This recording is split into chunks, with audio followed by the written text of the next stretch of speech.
Elena Rodriguez shook her head gently. Sir, I don't need people to know my name.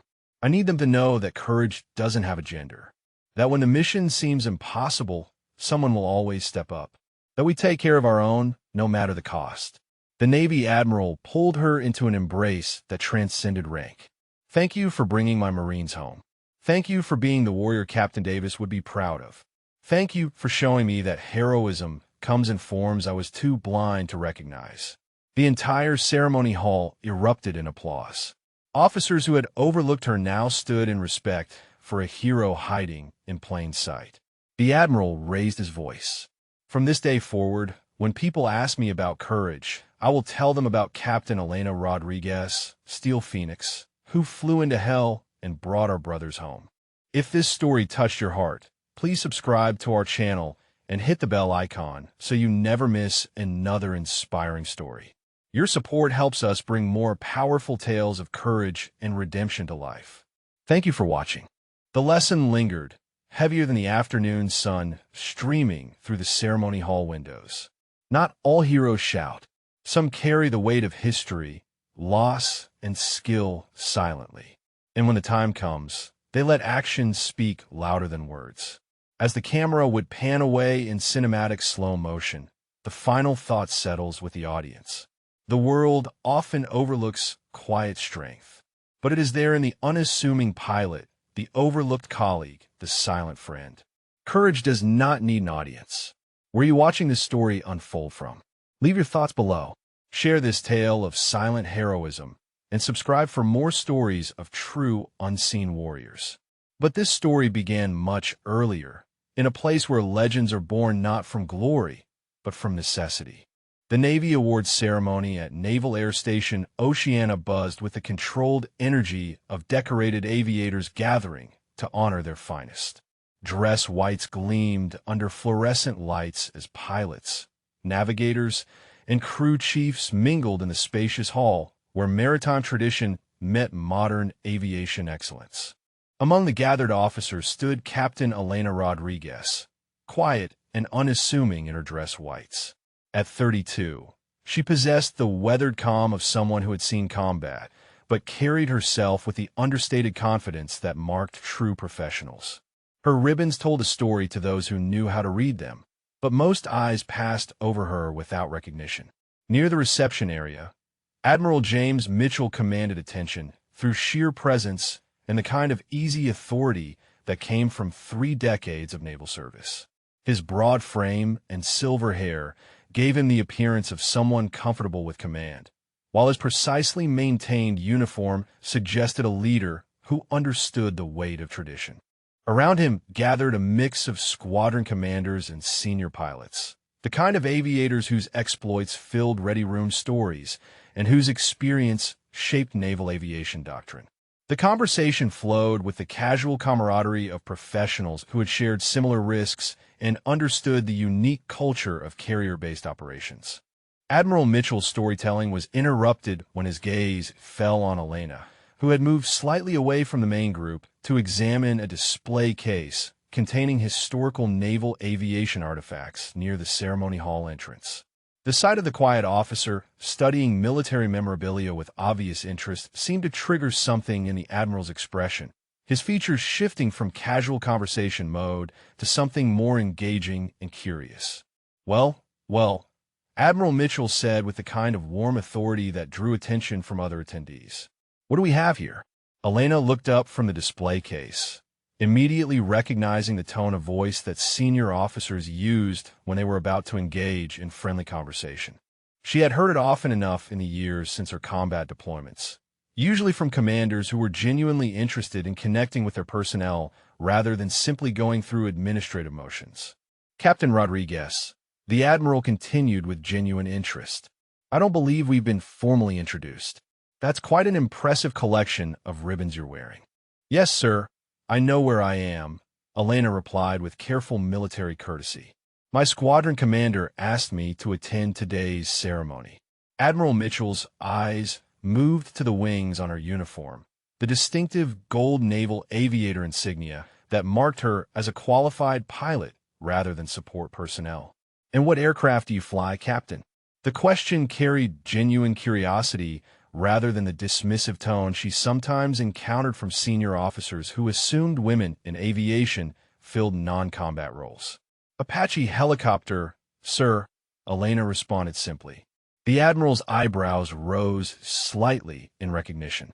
Attack helicopter pilots represented an elite community within naval aviation, requiring extensive training and demonstrated competence under combat conditions. "That's serious flying, Captain Rodriguez. I imagine you've seen some interesting operations."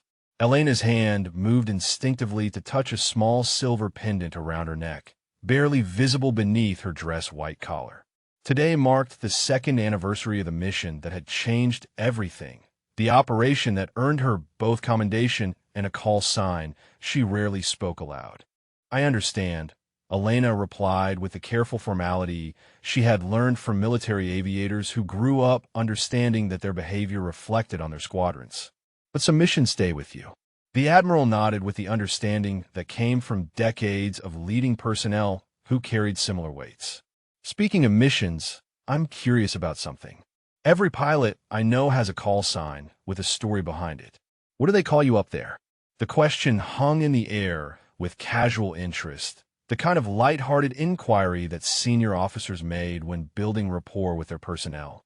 Around them, other conversations continued as officers discussed training exercises, deployment schedules, and the eternal challenges of maintaining readiness in an increasingly complex operational environment. Elena felt her heart rate increase slightly. The call sign represented everything she had become during those crucial minutes over hostile territory, when skill and determination had meant the difference between mission success and catastrophic failure. "Steel Phoenix," she said quietly, her voice barely audible above the ambient conversation filling the ceremony hall. The effect was immediate and startling. Admiral Mitchell's face went completely white, his casual demeanor evaporating like morning mist. "Steel Phoenix," he repeated slowly, his voice carrying a weight that made nearby conversations falter. Other officers turned toward them, sensing the sudden shift in atmosphere that accompanied moments of unexpected significance in military gatherings. "You're Steel Phoenix," the Admiral continued, his eyes searching her face for confirmation of what his mind was struggling to accept. "The pilot who flew that impossible extraction mission in the Hellman Valley." Elena nodded once, a simple acknowledgement that carried the weight of memories she rarely shared. The mission that had earned her the call sign was classified at levels that kept it out of most official records, but stories traveled through aviation communities like wildfire, passed from ready room to ready room in whispered conversations among those who understood the difference between routine operations and legendary achievements. "That was you flying the damaged Apache through that canyon," Mitchell said, his voice filled with something approaching awe, bringing out those Marines under impossible conditions. The memory hit Elena like a physical blow, transporting her back to that scorching afternoon when everything had gone wrong simultaneously. The radio call had come in during what should have been a routine patrol mission, the kind of operation that filled logbooks without making headlines. "Emergency extraction required. 8 Marines trapped in canyon position. Heavy enemy contact. All previous rescue attempts failed." Elena remembered the weight of decision in that moment, knowing that accepting the mission meant flying a damaged Apache through terrain that had already claimed 2 aircraft and their crews. The helicopter had taken shrapnel damage during the initial assault, losing hydraulic pressure and suffering engine performance degradation that made normal flight characteristics unpredictable. Standard operating procedures called for immediate return to base when aircraft sustained that level of damage, but standard procedures had not accounted for 8 Marines who would die without immediate evacuation. The canyon walls rose like prison bars on either side of her flight path, so narrow that rotor wash created dangerous turbulence patterns against the rock faces. Enemy fire erupted from multiple positions as Elena descended into the canyon, muzzle flashes creating deadly constellations against the rocky walls. The Apache shuddered under repeated impacts, each hit threatening to send the already compromised aircraft into an unrecoverable spiral. Through her helmet display, She could see the Marines pinned down in a depression that offered minimal cover from the crossfire that had kept them trapped for 6 hours. Landing was impossible. The terrain offered no suitable zones, and the continuous enemy fire made any extended hover attempt suicidal. Elena made a decision that violated every safety protocol in naval aviation training. She would hover directly over the Marines while they climbed aboard using extraction ropes, maintaining position through manual control inputs while taking fire from 3 directions simultaneously. The helicopter bucked and fought against her control inputs as hydraulic pressure continued to drop, making each correction require exponentially more effort. Through the chaos of battle, she heard the Marines calling confirmations as they secured themselves to the extraction lines. The extraction took 4 minutes that felt like hours. Elena fought the damaged Apache through air thick with bullets and shrapnel, her hands moving constantly on the controls to compensate for the failing hydraulic systems. One by one, the Marines secured themselves and gave thumbs-up signals that she could see in her peripheral vision. The last Marine, a wounded corporal named Davis, required assistance from his teammates to attach the safety lines. When the final confirmation came through her headset, Elena pulled collective and nursed the overloaded helicopter up through the canyon walls. Every foot of altitude gained through sheer determination and aircraft performance pushed far beyond design limits. The Apache cleared the canyon rim with less than 50 feet of altitude margin, enemy fire still tracking their ascent. Only when they reached the relative safety of open desert did Elena allow herself to believe they had succeeded. All 8 Marines returned home that day because one pilot refused to accept that some missions were impossible. Admiral Mitchell's voice brought her back to the present, his words heavy with the respect reserved for warriors who had proven themselves under fire. "Captain Rodriguez," Admiral Mitchell said with deep emotion, his voice carrying across the ceremony hall and drawing the attention of every officer present. "I had the honor of reviewing that mission report personally. What you accomplished that day saved 8 families from receiving folded flags."